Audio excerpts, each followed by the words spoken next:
How y'all doing?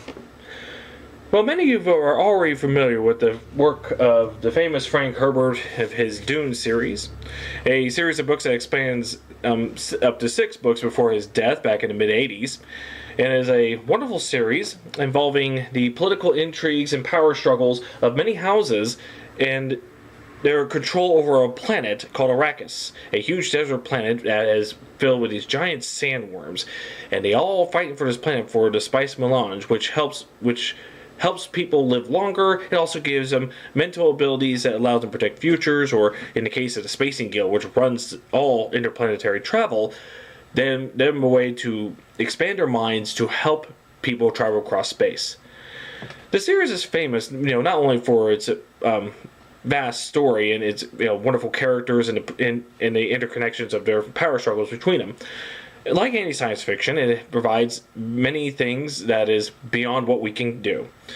Travel to different planets, of course. There's also the famous stillsuits, which are suits you wear in Arrakis that's supposed to absorb your moisture, recollect it, filter it, so you could drink it again so you don't lose any water. There's dispensers, which help lift heavy things, or like the Baron Harkonnen, who is so fat, he needs dispensers to keep him slightly afloat so he can walk around a little easier.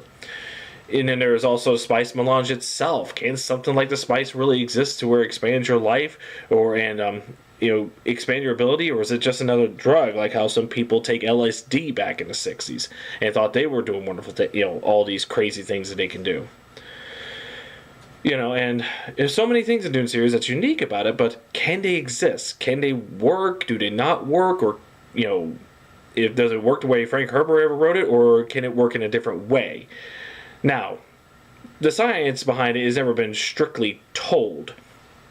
Some of it is, the most extensive part is the stillsuit itself, how it operates. Everything else is kind of presented where you just sort of have to take it that they've already solved this issue. Well, with all that being said, you can explore all this in this wonderful book, The Science of Dune, an unauthorized exploration of the real science behind Frank Herbert's fictional universe. It's as it says. This one's written by several scientists and engineers of various backgrounds, each of them knowledgeable about the subject that they talk about, and that's from Dune series. The edited by Kevin R. Grazier, PhD.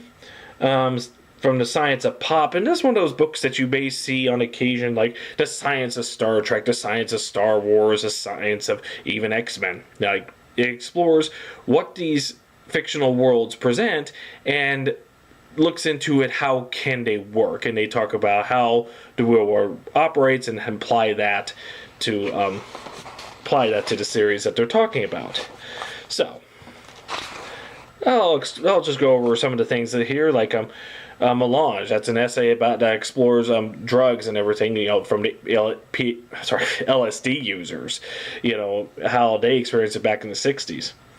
My Second Sight, that involves the Telelaxu eyes. In the series, there's one character that doesn't have his eyes, so he's given these artificial ones. Can something like that really exist?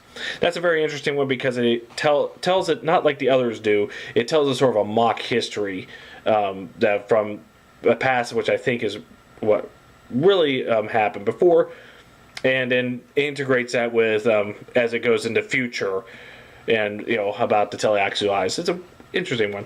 And of course, the famous sandworms. These giant 450-meter long sandworms that are just roaming the deserts of Arrakis. Can something like that exist? What would their biology be? The author who goes through this talks about how something like this can exist, what type of mineral composition could be around it. They, how can they have a support structure? Can they go through the sand that they do? And of course, you have one guy talking about the dunes of Dune. How are dunes how they are? It's just a big pile of dirt, but how do they operate? Which they can. And it talks about the various forms of the breeding program in Dune. There's a couple essays about the human evolution. Can you breed a human with the traits that the Dune universe presents? Can you give someone superhuman abilities? Can you give them Can you give the traits that they try to make a super being out of? The anthropology of Dune just talks about the anthropology of people like the Fremen. The real stars of Dune. That's where they talk about, because Dune, they in one of the extra books they talk about which actual stars in reality that the planets supposedly orbit around. Well, can there be planets around those particular stars? It explores that and talks about the science of how stars work and how they're charted and everything. And of course, the still suit. There's one that talks specifically about the still suit, and well, can you make a suit that does exactly what Frank Herbert describes? It's one of the most detailed pieces of tech in the entire series that Frank Herbert gives, and many other things like the memory of Telilaxu. Because one of the beings of face dancers, which are people who can morph into certain people, and some of them can even gain the memories of those they killed. Well, can something like that happen? What will it take? And a few more, of course. So there you go. If you're interested in science, you love science fiction, of course you gotta have this. And if you're a big fan of Dune, great companion to go with this. Because I think it's kind of fun when, despite the fact of a series that you love, that brings all this technology, it may seem like a downer when you're like, oh shoot, all the things I like can't really exist. But science is a progress. Maybe there is a way around it. And they do offer suggestions where even when they say this can't work the way it was described, there's a few times it's like, well, here's how it can work. It'd be a different direction. But kind of makes science fun and exciting there. So there you go. The Science of Dune there. Check this out. Thank you all for watching. You have a nice day.